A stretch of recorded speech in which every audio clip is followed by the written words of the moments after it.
باللہ من الشیطان الرجیم بسم اللہ الرحمن الرحیم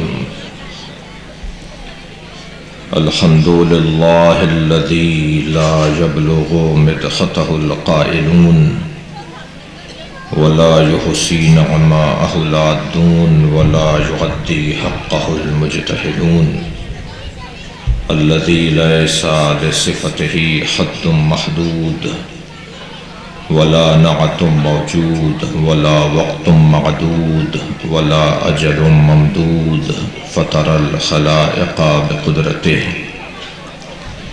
ونشر الرياح برحمته الصلاة والسلام على الرسول المسدد المصطفى الأمجد المحمود الأحمد سیدنا و مولانا و مولا الکونین جد الحسن والحسین عانی ابو القاسم محمد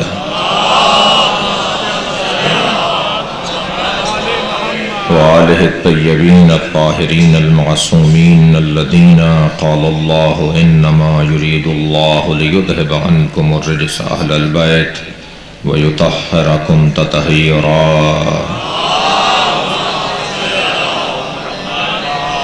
ولعنة الله على أعدائهم أجمعين من يوم عداوتهم إلى قيام يوم الدين أما بعد فقد قال الحكيم في القرآن الكريم بسم الله الرحمن الرحيم إنا أعطيناك الكوثر فصل لربك وانحر إن شانئك هو الأبتر سورہ مبارکہ کوثر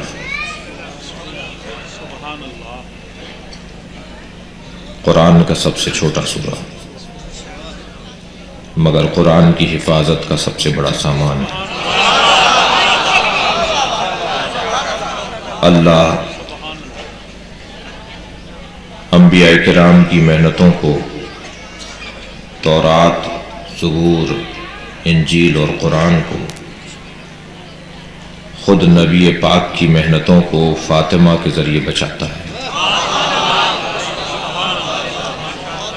سیدہ کا وجود ضمانت ہے اسلام کی۔ آپ بیمہ پالیسی لیتے ہیں جس کو ممکن ہوتی ہے لینا، جی شرعی طور پر بھی بہت ساری بیمہ پالیسیاں غلط نہیں ہیں۔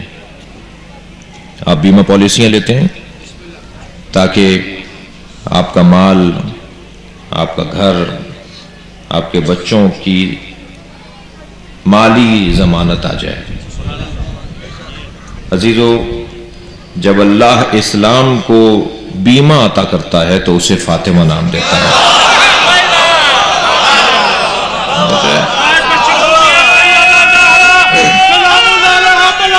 یا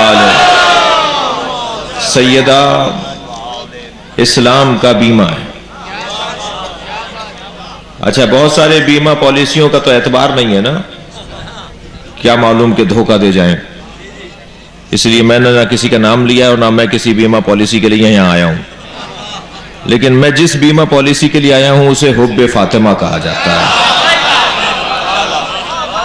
سیدہ کی محبت ہمیں محفوظ کرتی ہے اور سیدہ کا وجود اسلام کو تحفظ عطا کرتا ہے۔ اللہ نے اپنے حبیب کی محنتوں کو سیدہ کے نام پر محفوظ کیا ہے۔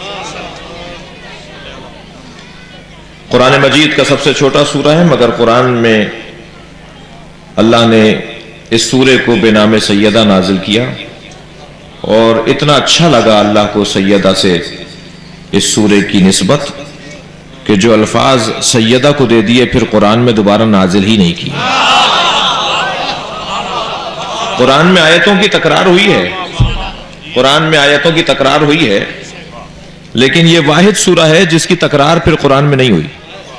نہ لفظ کوثر پھر قرآن میں ملے گا آپ کو، اس لیے کہ فاطمہ دوسری جو نہیں ہے،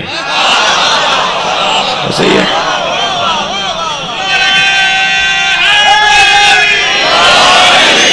نہ قرآن مجید کے اندر انا اعطینا کی ترکیب ملے گی، فصل لربک یہ ترکیب نہیں ملے گی، ونہر یہ جملہ پھر قرآن میں نہیں ملے گا اس انداز سے، اللہ نے جو جملے سیدہ کے نام کر دیے پھر دوبارہ قرآن میں نازل نہیں کیے. ایسا ہی ہے. پروردگار عالم نے اس بی بی کو بڑی عظمت عطا کی ہے. میں نے موضوع ایسا چھیڑا ہے کہ جس پہ میری اور آپ کی زندگیاں تمام ہو جائیں گی مگر ہم سیدہ کے سین سے آشنا نہیں ہو پائیں گے. فاطمہ کے فا کے نقطے سے آشنا نہیں ہو پائیں گے. جی ساری زندگیاں وقف کر دیں. اللہ نے سیدہ کو بڑی عظمت عطا کی ہے. کچھ سیدہ کے کمالات مختص ہیں بی بی کی ذات سے. تھکے ہوئے تو نہیں ہیں آپ حضرات؟ کچھ سیدہ کے کمالات بی بی کی ذات سے مختص ہیں، یعنی اس میں کوئی بھی فضیلت میں کوئی شریک نہیں ہے بی بی کی. وہ فضیلت ہے ہی سیدہ کی، کوئی دوسرا اس میں شریک نہیں ہے. مثال کے طور پر سب صاحبان فضیلت کے نور صلبوں میں منتقل ہوتے ہوئے آئے ہیں. حضرت آدم سے لے کر خاتم الانبیاء تک سب نبیوں کے، سب ائمہ کے انوار صلبوں میں، پاک صلبوں میں، آپ زیارت میں پڑھتے ہیں نا، پاک صلبوں میں منتقل ہوتے ہوئے آئے ہیں. واحد وجود ہے جو صلبوں سے نہیں چلا ہے. نبی کو سیب کھلایا گیا ہے فوراً ہی نور منتقل ہوا ہے. نہیں ہے. آپ لوگوں کا مطالبہ ہوتا ہے کہ کوئی نئی بات ہونی چاہیے اور نئی بات پر پھر خفا بھی ہو جاتے ہیں بہت سارے لوگ کہ یہ نئی بات کہاں سے لے آئے. تو جو ہے سیدہ کا وجود آدم کی صلب سے، حضرت عیسیٰ کی صلب سے، حضرت ابراہیم کی صلب سے ہوتا ہوا نہیں آیا ہے. سیدہ کا صلب ایک مرتبہ اللہ نے عالم ارواح سے، سیب کے ذریعے سے، جنت کے میوے کے ذریعے سے سرکار کے وجود میں منتقل کیا ہے. اب اس کی دلیل بھی تو چاہیے نا. نئی بات کر کے جا رہے ہو مولوی صاحب تو کوئی دلیل بھی تو دو. دلیل اس کے اوپر یہ ہے کہ معصوم جو نبی جو ارشاد فرما رہے ہیں لولا علی لم یکن لفاطمۃ کفو آدم فمن دونہ، اگر علی نہ ہوتے تو فاطمہ کا کوئی برابر نہیں تھا، فاطمہ کی کوئی ہمسر نہیں تھا، فاطمہ کا کوئی ہم وزن نہیں تھا. آدم اور آدم کے علاوہ نبی نے زوجیت کے تصور میں آدم کا ذکر کر کے بتایا. اگر یہ سلموں سے منتقل ہوتے ہوئے آ رہی ہوتی تو آدم دادا ہیں، اور دادا کا ذکر پوتی کے ساتھ شادی کی عنوان سے نہیں کیا جاتا. نہیں معلوم میری بات منتقل ہوئی ہے یا نہیں. 40 دن کا چلہ کیا ہے سرکار نے جب فاطمہ ملی ہیں. میں اور آپ چلہ کریں تو ہمیں سب کچھ مل جاتا ہے، اور میں اور آپ تو چلہ ہی اس پہ کرتے ہیں کہ جس کے اوپر ہمیں زیادہ مشکل ہو کہ یہ نہیں ملے گا. سرکار جب چلہ کر رہے ہیں تو کیا مل رہا ہے؟ سرکار 40 دن کی ریاضت کر رہے ہیں تو سرکار کو اللہ کیا عطا کر رہا ہے؟ سرکار کو اللہ فاطمہ زہرا عطا کر رہا ہے. اور شاعر 40 دن کی ریاضت کے بعد سرکار کو اللہ سیدہ فاطمہ زہرا عطا کر رہا ہے. اور شاعر 2 مصروں میں کیا کہتا ہے کہ اے جبین مصطفیٰ یہ تو بتا، اے جبین مصطفیٰ یہ تو بتا کتنے سجدوں کا صلہ ہے فاطمہ. بڑی محنتوں کے بعد، بڑی عبادتوں کے بعد اللہ نے سید عطا کی ہے سرکار کو. مختصات فاطمہ زہرا میں عزیزان گرامی ایک اختصاص سیدہ کا یہ ہے کہ اس زمین پر اگر کوئی برابری کی بنیاد پر، کفو کی بنیاد پر جوڑا ہے تو وہ ایک ہی ہے. ہم اپنے بچے کی شادی کے لیے بچیاں دیکھ رہے ہیں کہ ایسی دیکھو کہ جو اس کے برابر ہو. ہماری بچی کے رشتے آ رہے ہیں کہ بھائی ایسا دیکھو کہ جو اس کے برابر ہو. کف تلاش کرو، کف تلاش کرو. بہت سنا ہے نہیں میرے بچوں نے اور جوانوں نے لفظ. دنیا میں کوئی کف ہے ہی نہیں سوائے فاطمہ اور علی کے. بڑا مقام ہے حضرت خدیجہ کا، مگر کیا پیغمبر کی کف ہیں؟ بڑی عظمت ہے حضرت شہربانوں کی، مگر کیا امام حسین کی کف ہیں؟ بڑا مقام ہے جناب نرجس خاتون کا، مگر کیا امام عسکری کی کف ہیں؟ برابر ہیں، ایک جیسی ہیں. دنیا میں کوئی جوڑا ہی نہیں ملے گا آپ کو جو ایک جیسا ہو. مجھے ڈھونڈ کر دکھا دیے دنیا میں کوئی جوڑا نہیں ملے گا جو ایک جیسا ہو سوائے علی اور فاطمہ کے. صلوات پڑھیں محمد و آل محمد پر. واحد جوڑا ہے جو بنیاد ہے برابری کی، وہ جناب رسالت مآب نے فرمایا علی اور فاطمہ. تھکے تو نہیں ہے نا پھر آپ بھائی؟ بہت باتیں ہماری زبان میں کہی جاتی ہیں، بہت سارے محاوراتی زبان میں ہم بات کرتے ہیں. ان محاوراتی جملوں میں ایک جملہ یہ ہے کہ رشتے آسمان پر بنتے ہیں. اچھا رشتہ جب طے ہو رہا ہوتا ہے لڑکا اور لڑکی کا تو کہتے ہیں صاحب بڑا اچھا رشتہ ہے. دیکھو بھائی رشتے آسمان پر بنتے ہیں. اگر رشتے آسمان پر بنتے ہیں تو زمین پہ ٹوٹ کیوں جاتے ہیں؟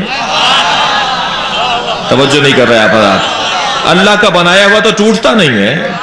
اللہ جسے بنا دے وہ تو ٹوٹتا نہیں ہے. اگر یہ رشتہ آسمان پر بنا تھا تو زمین پہ ٹوٹا کیوں ہے؟ ہم نے یہ کہیں سے سنا ہے مگر اسے جوڑ نہیں پاڑے کہ جوڑنا کہاں ہے اسے. یہ ہمارے بچوں کے رشتے آسمان پر نہیں بنتے، یہ نبی کی بیٹی کا رشتہ آسمان پر بنا ہے. واحد رشتہ ہے جو آسمان پر بنا ہے. اور جو آسمان پر رشتہ بنتا جی جو رشتہ آسمان پر بنتا ہے پھر وہ زمین پر نہیں جنت میں بھی نہیں ٹوٹتا. بھئی ہماری بیگمات جنت میں ہمیں ملیں گی یا نہیں؟ بہت سارے لوگ گردن ہلا رہے ہیں، شاید دعا پوری ہوگی ان کی.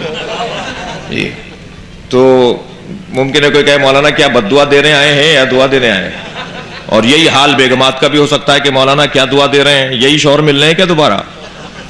تو کیا ہماری بیگمات، مردوں سے بات کر رہا ہوں، خواتین کو ان کے شوہر جنت میں ملیں گے؟ ضروری نہیں ہے. تھکے تو نہیں ہے نا آپ؟ ضروری نہیں ہے کہ ایسا ہو بھی سکتا ہے، ہو بھی سکتا ہے.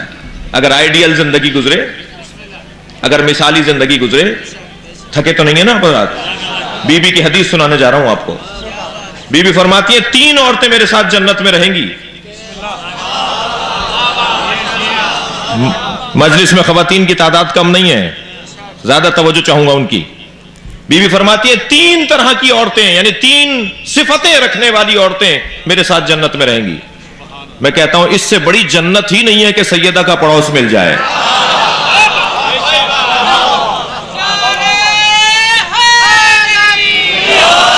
اس سے بڑا اعزاز ہی نہیں ہے کہ سیدہ کا پڑوس مل جائے. میں پچھلے دنوں دعائے کمیل کے اجتماع میں شریک تھا. اس میں مولا علی کیا فرما رہے ہیں؟ یا اللہ میں عذاب پر تو صبر کر سکتا ہوں، میں عذاب پر تو صبر کر سکتا ہوں مگر جنت میں تیرے اولیاء کا فراق برداشت نہیں کر سکتا.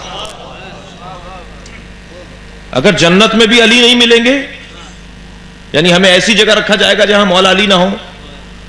کہ جنت میں تو چلے جاؤ مگر علی کے ساتھ نہیں رکھیں گے تمہیں. مولا فرما رہے یا اللہ میں تیرے عذاب کو برداشت کر سکتا ہوں، اس پہ صبر کر سکتا ہوں. دعائے کمیل مگر جنت میں تیرے اولیاء سے فراق برداشت نہیں کر سکتا. مجھے ایسا نہ ہو کہ تو جنت میں اپنے اولیاء سے مجھے دور کھڑا کر دے کہ دنیا میں زندگی بھر حسین حسین کرتے رہے، زندگی بھر علی علی کرتے رہے مگر جنت تو دے رہے ہیں مگر علی والی جنت نہیں دے رہے. تو یا اللہ ایسی جنت کا کیا فائدہ جس میں مولا علی کی زیارت نہ ہو. اور یا اللہ ان سوکھے ٹکڑوں میں ہمیں جنت ملے گی، ان پھٹے کپڑوں کو ہم جنت سمجھتے ہیں، ان ٹوٹے جھگیوں کو ہم گھر سمجھتے ہیں جس میں ہمیں علی مل جائے. وہ جنت ہے ہماری. مولا فرما رہے جنت میں بھی اگر تو اپنے اولیاء سے ہمیں دور کر دے گا تو یہ میرے لیے بہت ہی قابل برداشت نہیں ہے. بیوی فرما رہی ہے جنت میں 3 صفتیں رکھنے والی عورتیں میرے ساتھ ہیں. سنا دوں؟ فرماتی ہیں پہلی صفت صبرت علی فقر زوجہا، جو اپنے شوہر کی فقر پر، ناداری پر، غربت پر صبر کرتی ہو. تھوڑی سی گردن ہلا دیجئے، کوئی عیب نہیں ہے. شوہر ٹھیلا لگاتا ہے 4 دن سے بازار بند ہے، ٹھیلا نہیں چل رہا، تو یہ تانے نہیں سناتی، یہ تنگ نہیں کرتی، گھر میں چٹنی پیس کر روٹی پکا کر سامنے رکھ دیتی ہے، خود بھی کھا لیتی ہے. بی بی فرما رہی ہے صبرت علی فقر زوجہا، جو اپنے شوہر کے فقر پر ناداری پر صبر کرتی ہو میں اسے جنت میں ساتھ رکھوں گی. دوسری صفت سنا دوں, فرماتی ہے صبرت علی سوء خلق زوجہا, جو اپنے شوہر کی بد اخلاقی پر صابرہ رہے, گھر چھوڑ کر نہ جائے. شوہر بد اخلاق ہے, یہ طلاق کا مطالبہ نہ کرے, یہ خلا کا مطالبہ نہ کرے. آج ہمارے یہاں 10 شادیوں میں سے 7 ناکام ہیں. ایسا ہی ہے, 10 شادیوں میں سے 7 شادیاں ناکام ہیں. کیوں ناکام ہو رہی ہیں؟ ایک تو اس میڈیا نے اور میڈیا پہ آنے والے چینلوں پر آنے والے ڈراموں نے ہماری زندگیوں کو ڈرامہ بنا دیا ہے. ہماری زندگیوں کو ڈرامہ بنا دیا ہے. بعض ڈراموں میں تو سازشیں کیسے کی جائیں یہ سکھایا جاتا ہے. ایسا ہی ہے, شیطانت کیسے کی جائے یہ سکھایا جاتا ہے. پہلے کی عورت جب بیاہی جاتی تھی حضور تو ماں باپ کہتے تھے کہ تمہارا جنازہ آئے گا اس گھر سے, تمہارا جنازہ آئے گا اس گھر سے. آج کی بچی کے اندر برداشت نہیں ہے, آج کی بچی کے اندر تحمل مزاجی نہیں ہے, جلدی گھبرا جاتی ہے. نکاح نامے پہ جب دستخط کیے تھے تو جوائنٹ فیملی سسٹم میں گئی تھی, 6 مہینے میں کہتی ہے علیحدہ کر لو. صبرت علی سوء خلق زوجہا, جو اپنے شوہر کے سوء خلق پر صابرہ ہو, بی بی فرماتی ہیں وہ میرے ساتھ جنت میں رہے گی. تیسری صفت جو میرے ساتھ جنت میں رہے گی وہ عورت ہے جو آخری زمانے میں ہمارے حکم پر عمل کرے چاہے لوگ اسے اچھوت بولیں. یہ برقع پہن کے کون آ گیا؟ دقیانوس. یہ چادر پہن کر کون آ گیا؟ پرانے زمانے کی عورت.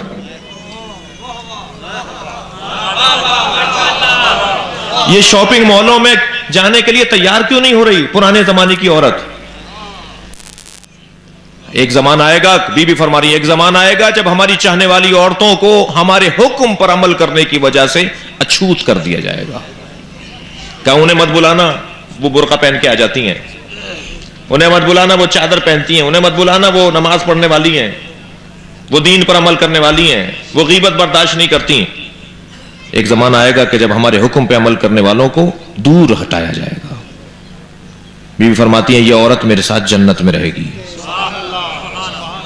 اب طے کر لیجئے کہ دنیا اچھی کرنی ہے یا آخرت اچھی کرنی ہے. یقیناً آخرت اچھی کرنی ہے. اللہ اکبر, بہت اچھا جملہ. دنیا پیاری ہے یا سیدہ پیاری ہے؟ یقیناً سیدہ کو راضی کرنا ہے. تھکے تو نہیں ہے نا؟ اللہ نے جناب سیدہ کو خصوصیات میں سے خصوصیت یہ عطا کی ہے کہ سیدہ ہادیہ بالفعل.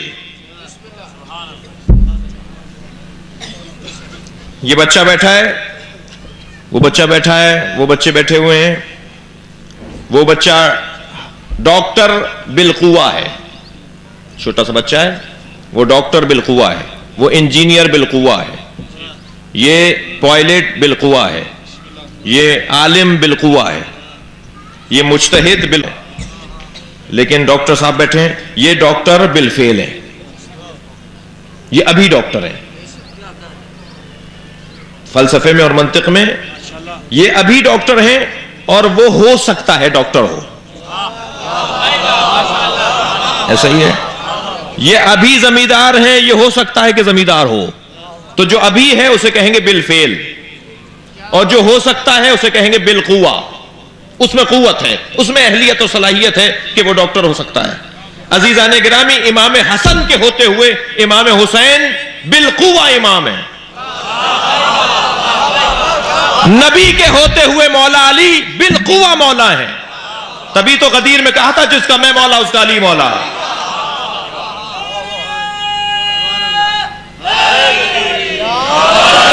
امام حسین کے ہوتے ہوئے امام سجاد بالقوہ امام ہیں. لیکن عظمت سیدہ یہ ہے کہ نبی کے ہوتے ہوئے فاطمہ زہرا بالفعل ہادیہ ہیں. مولا علی کے ہوتے ہوئے سیدہ بالفعل ہادیہ ہیں. علی بھی ہے اور زہرا بھی ہے. جیسے علی کا مقام عظمت ہے اور ہدایت ہے, ایسے ہی فاطمہ زہرا مقام ہدایت میں ہے. یعنی اگر علی کہہ دیں تو وہی حکم ہے، جو فاطمہ کہہ دیں تو وہی حکم ہے. ایسا ہی ہے. یہ خصوصیت کسی اور کو حاصل نہیں ہے جو جناب سیدہ کو حاصل ہے. ہادیہ بالفعل، نبی کے زمانے میں ہادیہ. سرکار نے ایک حدیث، آپ نے فرمایا بتاؤ ایک عورت کے لیے سب سے اچھا فعل کیا ہے؟ کسی نے کچھ کہا، کسی نے کچھ کہا. حضرت نے فرمایا میری فاطمہ نے تو یہ کہا ہے. صحابہ کرام بیٹھے، حضرت نے فرمایا میری فاطمہ نے تو یہ کہا ہے کہ عورت کے لیے سب سے اچھا فعل یہ ہے، بہترین عمل یہ ہے کہ نامحرم اسے نہ دیکھے اور وہ نامحرم کو نہ دیکھے. تو انس ابن مالک وہاں پر صحابی بیٹھے ہوئے ہیں، وہ بڑھ کر کہتے ہیں اے اللہ کے رسول، اگر یہ اللہ کا فرمان ہے تو ہمیں اس سے پہلے معلوم کیوں نہیں ہوا؟ اور اگر یہ فاطمہ کا قول ہے تو ہم پر کیا لازم کہ ہم فاطمہ کی بات کو مانیں؟ تو نبی نے بے ساختہ فرمایا فاطمہ ہدایت کی محتاج نہیں ہے، جو کہہ دے گی وہی ہدایت ہو جائے گا.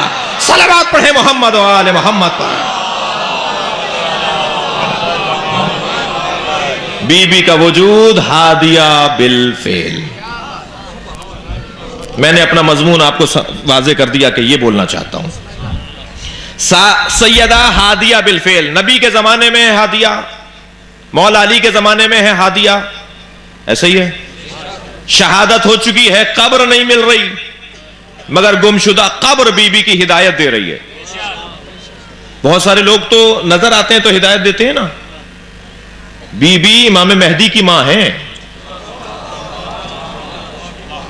بی بی امام مہدی کی دادی ہیں.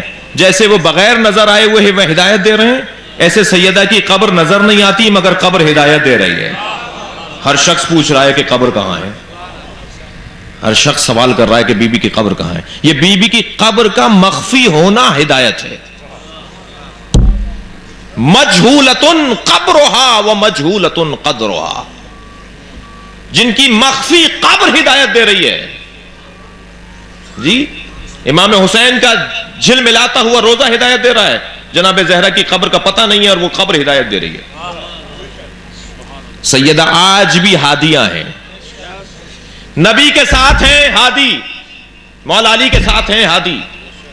بی بی کی عمر کتنی تھی میرے بچے بتائیں جلدی سے؟ اہل سنت کہتے ہیں 28 سال اور ہماری کتابوں میں ہے 18 سال. ایسا ہی ہے. اہل سنت کہتے ہیں کہ بی بی بعثت سے 5 سال پہلے دنیا میں آئی ہیں، ہم کہتے ہیں بعثت کے 5 سال بعد دنیا میں آئی ہیں. 10 سال کا فرق ہے. ایسا ہی ہے. کتنی؟ 18 سال. 18 سال کی زندگی ہے بی بی کی. بی بی کا نام کے عدد کتنے ہیں؟ 9. بی بی کے عدد 9. بی بی کے عدد 9. 18 سال کی عمر. 9 سال رہی ہیں اپنے بابا کے ساتھ، 9 سال رہی ہیں اپنے شوہر علی کے ساتھ. میں جملہ اور آپ کی مزاج کے مطابق کہہ دوں، 9 سال رہی ہیں شہر علم کے ساتھ، 9 سال رہی ہیں باب شہر علم کے ساتھ. تقسیم کر دیجئے بی بی کی زندگی کو. آدھی زندگی نبی کے ساتھ ہے، آدھی زندگی مولا علی کے ساتھ. ہادیہ بالفعل. آج بھی دنیا میں جتنے بھی آپ کو شیعہ ہوتے ہوئے لوگ نظر آئیں گے، جو سنی بھائی مجلس میں بیٹھے ہیں انہیں بھی دعوت فکر دے رہا ہوں، دنیا میں جتنے لوگ بھی آپ کو شیعہ ہوتے ہوئے نظر آئیں گے 90% شیعہ بنام فاطمہ ہیں. آپ تحقیق کر لیجئے، میری تو تحقیق ہے. جتنے لوگ شیعہ ہو رہے ہیں دنیا میں 10 میں سے 9 وہ لوگ ہیں کہ جو بی بی کی وجہ سے شیعہ ہوئے ہیں. تو ہادیہ بالفعل ہے یا نہیں؟ ہدایت سیدہ ہدایت عطا کر رہی ہیں. کراچی میں ایک صاحب مجھ سے کہنے لگے کہ میں قصائی کے دکان پہ گوشت لینے کے لیے گیا تو قصائی کہنے لگا کہ بھائی تم شیعوں کا ان بھائیوں کے ساتھ کیا جھگڑا ہے؟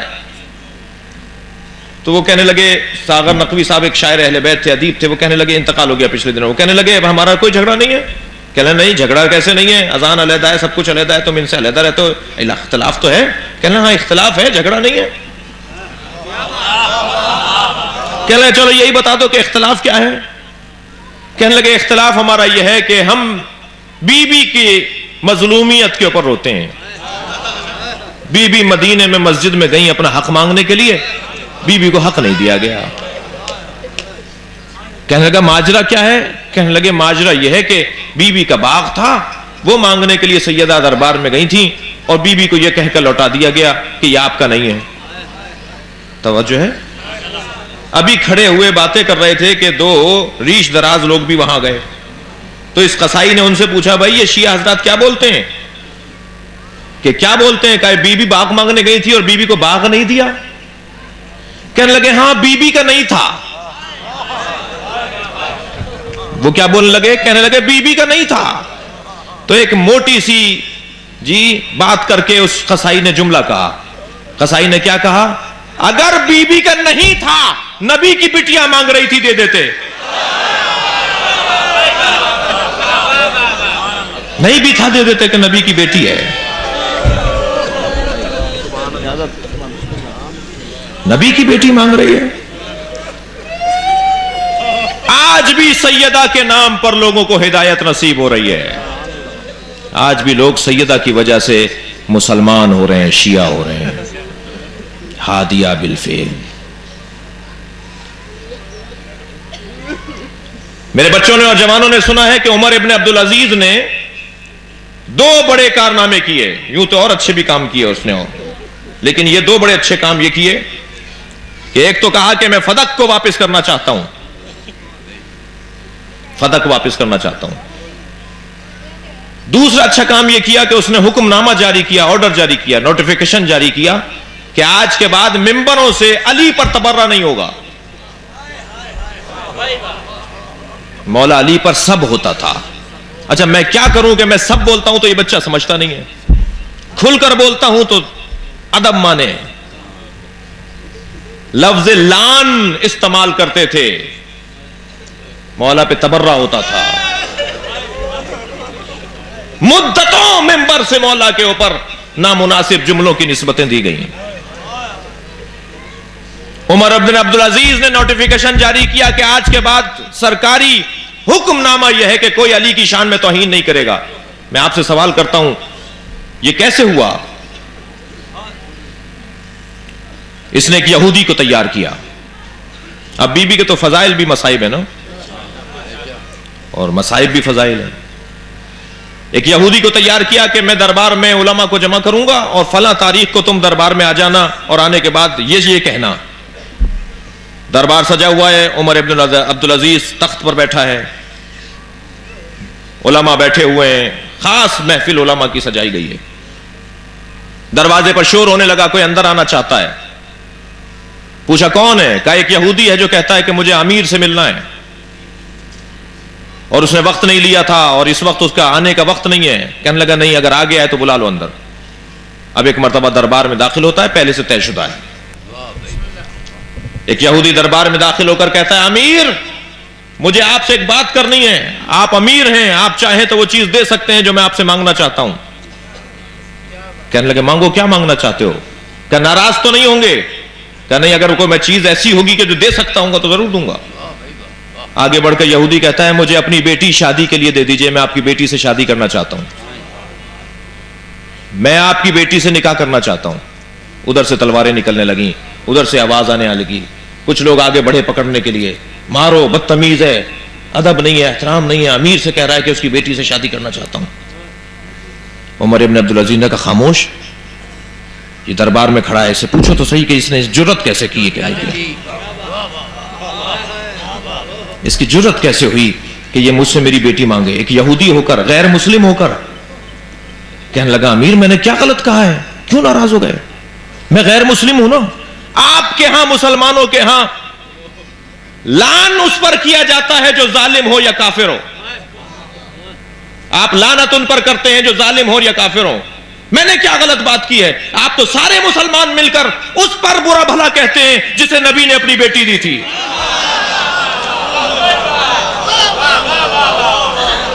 ایک مرتبہ عمر عبدالعزیز کی گردن جھک گئی، اونچی آواز میں رونا شروع ہوا، اتنا گریہ کیا کہ پورا دربار رونے لگا۔ آپ نے دیکھا مدتوں کے بعد بھی سیدہ علی کی مدافع قرار پاتی، علی کی ولایت کا تحفظ سیدہ کی وجہ سے۔ جب امیر رونے لگا، عمر ابن عبدالعزیز رونے لگا، تو مولوی بھی رونے لگے، علماء بھی رونے لگے، دربار میں گریے کی آوازیں بلند ہو گئیں، سب کو مخاطب ہو کر کہا یہ کیا کہہ رہا ہے،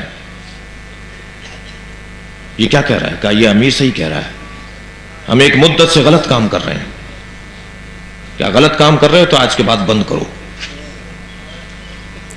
یعنی اگر مولا کا دفاع بھی ہوا ہے تو سیدہ کی وجہ سے ہوا ہے۔ بس عزیزو، میرے بزرگ،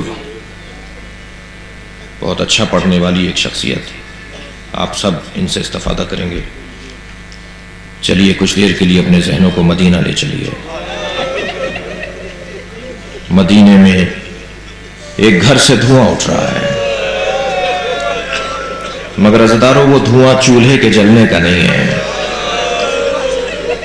وہ دھواں دروازے کے جلنے کا ہے، اور دروازہ بھی وہ دروازہ جس پہ ملک الموت ٹھہر جاتا ہو، دروازہ بھی وہ دروازہ جس پہ نبی کھڑے ہو کر سلام کرتے ہوں۔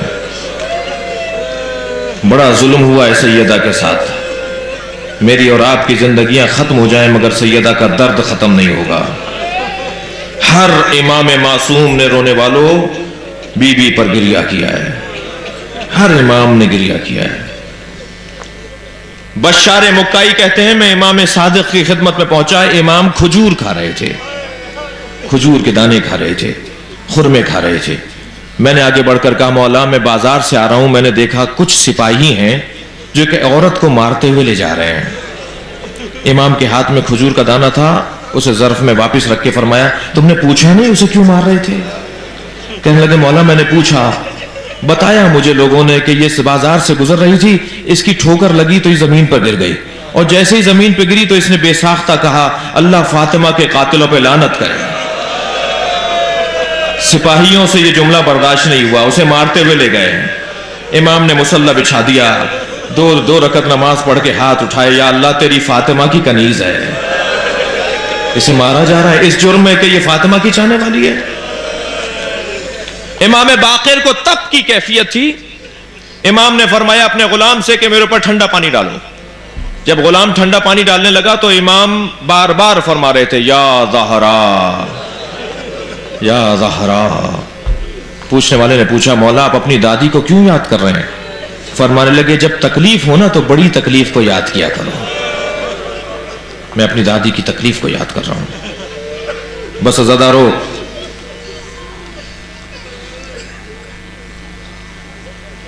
عجیب ظلم ہوا ہے اس بی بی پر۔ مجھ سے میرا ایک دوست کہنے لگا میں نے اپنی زوجہ کو، ناچاقی ہو گئی، میں نے اپنی زوجہ کو تماچا مار دیا۔ 3 دن کے بعد جب میں اپنی زوجہ سے معافی مانگنے لگا تو میری زوجہ کہنے لگی کبھی آئندہ ایسا ہو اور آپ ہاتھ اٹھا رہے ہوں تو بس اتنا ضرور خیال کیجئے گا میرے بچوں کے سامنے مت ماریے گا، اس لیے کہ جب آپ مجھے مار رہے تھے میری بیٹی دیکھ رہی تھی، اور وہ 3 دن سے بخار میں ہے اور مجھ سے کہتی ہے اماں آپ کو بابا نے مارا۔ عزادارو، امام حسن مدینے کی ایک گلی سے نہیں گزرتے تھے، جب مدینے کی ایک گلی آتی تھی نا امام رستہ بدل کے چلے جاتے تھے۔ ایک صحابی نے پوچھا مولا آپ اس گلی سے کیوں نہیں گزرتے؟ فرماتے تھے کہ میں چھوٹا سا تھا جب اس گلی سے ماں کے ساتھ گزر رہا تھا، ایک ظالم نے میری ماں پہ ہاتھ اٹھایا تھا، جب گزرتا ہوں وہ منظر یاد آ جاتا ہے۔ آپ کی گریے کی آوازیں بلند ہیں، چلیے ذرا مدینے کی اس گلی میں چلیے جہاں دروازے پر آگ لگی ہوئی ہے۔ عزادارو، جس دروازے کو گرایا جا رہا ہے نا اس دروازے میں لوہے کی کیل تھی جس نے سیدہ کی 2 پسلیاں توڑ ڈالی۔ میں نے مقتل میں پڑھا ہے جب یہ جلتا ہوا دروازہ گرا ہے تو سیدہ دروازے کے نیچے تھی، دروازہ سیدہ کے اوپر تھا۔ بڑے سخت جملے ہیں، مجھ سے بیان نہیں ہو پائیں گے۔ اور یہ جو گھر میں گھس رہے تھے وہ دروازے پر پیر رکھ کے گزرتے تھے۔ ایک آواز آ رہی تھی فضہ میرا بچہ شہید ہو گیا، فضہ میرا محسن شہید ہو گیا۔ سیدہ کی کیفیت یہ تھی کہ جب یہ لوگ گئے ہیں نا تو سیدہ کے گوشوارے زمین پر گرے ہوئے تھے۔ اٹھی ہیں میری بی بی، سر پر نبی کا امامہ رکھا ہے، گھر سے باہر آئی ہیں، کیا دیکھا کہ علی کو لے جانے والے علی کو لے جا رہے ہیں۔ میں نے مقتل میں پڑھا مولا علی کے کمر میں پٹکا بندھا ہوا تھا، کپڑا بندھا ہوا تھا، چادر بندھی ہوئی تھی۔ بی بی آگے بڑھی، علی کے کمر میں بندھے ہوئے پٹکے میں اپنا ہاتھ دیا اور آواز دے رہی تھی میں علی تمہارے حوالے نہیں کروں گی۔ میں علی تمہارے حوالے نہیں کروں گی. ادھر کچھ لوگ کھینچ رہے تھے, ادھر سیدہ روک رہی تھیں. مقتل کا جملہ ہے بی بی کے پیر زمین پر خط کھینچ رہے تھے. ایک ظالم نے سیدہ پر ہاتھ اٹھایا, بازو پہ تازیانہ لگنا تھا, سیدہ کا ہاتھ چھٹ گیا, آواز دی علی میں نے تمہیں اللہ کے حوالے کیا, اجرکم اللہ. ایک منزل اور لیں عزادارو, سیدہ نے علی کو ایک مرتبہ یہ کہہ کر چھوڑ دیا میں نے تمہیں اللہ کے حوالے کیا. ایک اور سخت مرحلہ آیا جب بی بی کو غسل دے رہے تھے نا مولا علی, تو سلمان کہتے ہیں میں کوچے میں کھڑا ہوا, انتظار میں تھا کہ اگر کوئی آئے تو اسے لوٹا دوں, آنے والوں کو لوٹا رہا تھا مولا کے حکم کے مطابق. ایک مرتبہ میں نے گلی میں علی کے رونے کی آواز سنی. میں نے تدفین کے بعد جب مولا علی سے پوچھا, مولا آپ جیسا تو صابر کوئی امام نہیں ہے. فرمانے لگے کہ میں نے جب سیدہ کو غسل دینا شروع کیا, جب میرا ہاتھ سیدہ کی پسلیوں پر آیا تو 2 پسلیاں ٹوٹی ہوئی تھیں, مگر مجھے سیدہ نے نہیں بتایا علی میری پسلیاں ٹوٹی ہوئی ہیں, میرا پہلو شکستہ ہے. غسل و کفن دینے کے بعد جنازہ تیار کیا, رات کی تاریکی میں جنازہ اٹھایا جا رہا ہے, لے کر چلے ہیں مولا کائنات جنازے کو. حسن حسین ماں کے جنازے میں ہیں. جب پہنچے ہیں نا قبر کے قریب تو ایک مرتبہ آواز دی, یا رسول اللہ میں نے آپ کی امانت جیسے لی تھی ایسے واپس نہیں کر رہا. سیدہ کا پہلو شکستہ ہے, سیدہ کو قبر کے حوالے کیا اور اس کے بعد آواز دی, سلمان حسن و حسین کو لے جاؤ. مجھے فاطمہ نے وصیت کی تھی کہ رات اول شب میری قبر کو چھوڑ کر مت جانا. علی رات بھر فاطمہ کی قبر پر بیٹھے گا.